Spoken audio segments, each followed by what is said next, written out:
हाँ जी। अच्छा, ये हुण थल्ले अग माठी।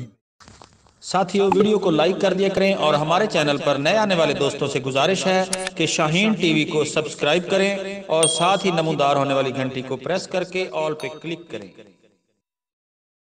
अग माचरी हाँ जी। ते ये की बन रहा? ये लच्छा बन रहा जी। लच्छा चीनी वाला लच्छा। हाँ जी, ये तो कलर होंगे गुलाबी शलाबी। ये गुलाबी शलाबी कलर पाया बनाने से बनाए थे नहीं।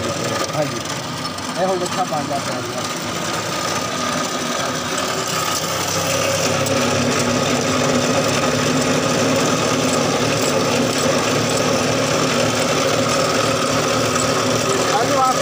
गड़े वास्ते भी सही है। अच्छा, जबरदस्त साया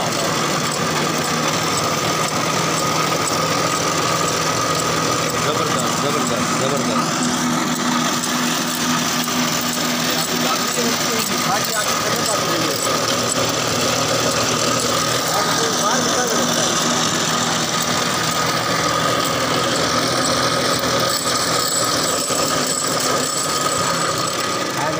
बहुत अच्छा, खैर होगी भैया। हाँ जी।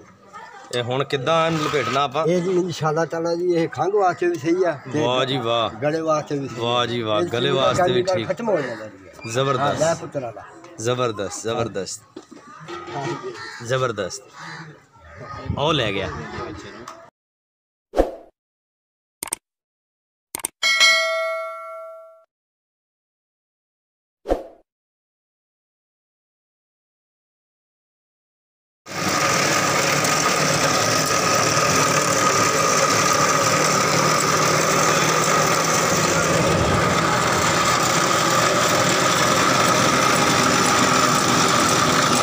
गुलाब का फूल बना रही है। गुलाब का फूल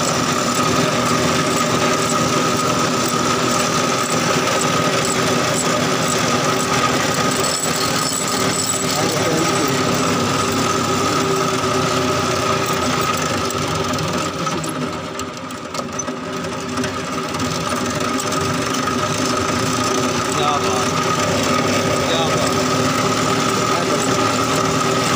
ये वैसे बहुत पुराने सेटअप नहीं, पहले होते सी, बड़ा पुराना जी। दोबारा जिंदा किया गया। हाँ जी, ये पहले दीवे बाल वेरी गुड। और डिक्के दे नाल जिहड़ा ऐ प्लेट के दिंदे। हाँ जी, डक्के वाली मशीन होर हुंदी है। अच्छा अच्छा, ये होर आ। हाँ जी, ये गुलाब का फूल है। इन्हां नूं पकड़ा दे बच्चों नूं। है देखो जी। गुलाब दा फुल बन गया। हाँ जी, फुल दिखाओ हां किद्दां बनिया। है देखो जी। वाह जी वाह, गुलाब दा फुल बन गया। हाँ जी, बन गया। ये खंघ वास्ते सही है, गले वास्ते ये नुकसान कोई नहीं।